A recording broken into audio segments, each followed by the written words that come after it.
तो हमारा next question है, two neutral insulating small spheres are rubbed against each other, बहुत बढ़िया, and are kept in 4 metre apart. If they attract each other with a force of 3.6 Newton, then calculate the charge on each sphere. Okay, पहला वाला करते हैं सबसे पहला. तो क्या बोला है? बोला गया है कि फोर्स हो गया उनके बीच में, 3.6 न्यूटन का, बहुत ही बढ़िया. उनके बीच पे का जो डिस्टेंस है वो हो गया है 4 मीटर का, बहुत बढ़िया. अब निकालना क्या है? चार्ज निकालना है. देखो सीधा सीधा बात ये है, दो बॉल को रब किया गया है, ठीक है, एक में से चार्ज निकला तो दूसरा में से उतना ही चार्ज तो लेगा ना, मतलब एक में से जितना चार्ज गया दूसरा ही तो उतना चार्ज ही लेगा. तो दोनों में चार्ज जो है सेम रहेगा, Q1 और Q2 सेम रहेगा, क्योंकि एक में जितना चार्ज निकला, एक में से रबिंग के वजह से जितना चार्ज निकला उतना ही चार्ज दूसरे में जाएगा. सो यहाँ पे Q1 equals to Q2 equals to Q लिख देते हैं और उसकी वैल्यू हमको निकालनी है. तो फॉर्मूला हमको पता है, एक बार ये फॉर्मूला लिखते लिखते लिखते लिखते हम लोग ख़त्म हो जा रहे हैं. सबको अब तक याद होना चाहिए ये फॉर्मूला. फोर्स यहाँ पे 3.6 है, उसके बाद डिस्टेंस है 4, के की वैल्यू होती है 9 इंटू 10⁻9, और ये क्यू स्क्वायर हो जाएगा क्योंकि Q1 और Q2 दोनों ही Q है. आगे बढ़ते हैं, ठीक है. 3.6 का मैं 36/10 लिख लेता हूँ. 4 स्क्वायर को इधर लेके चल जाते हैं, और ये जो 9 वाला चीज़ है, 9 इंटू 10⁻9, इसको ले आते हैं इधर, बचता है इधर Q स्क्वायर. बहुत बढ़िया, बहुत बढ़िया. अब देखते हैं यहाँ का हालचाल.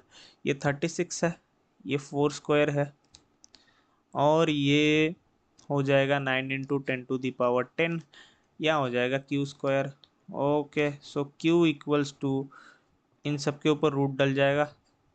36 क्या है? 36 तो 6 स्क्वायर है, 4 स्क्वायर इधर है, 9 है 3 स्क्वायर, और ये 10⁻10 है.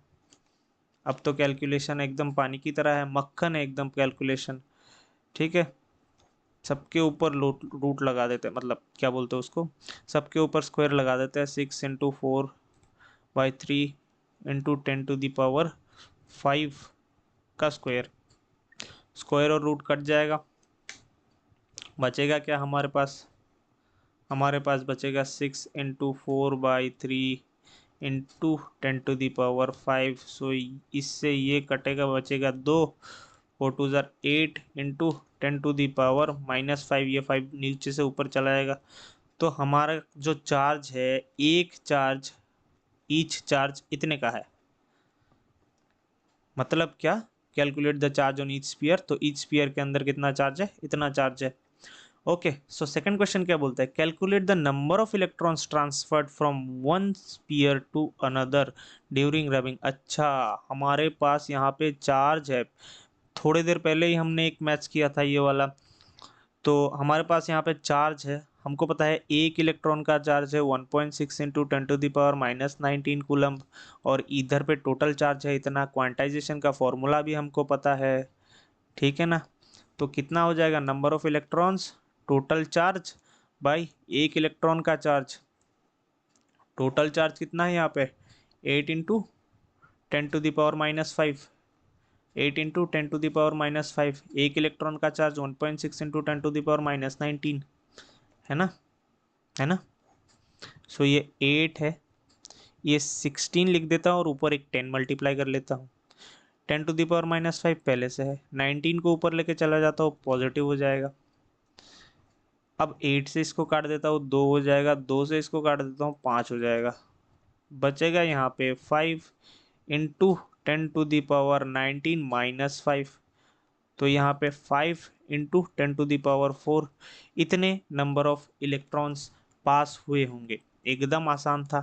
पहला वाला क्वेश्चन भी आसान है, दूसरा वाला क्वेश्चन भी आसान है.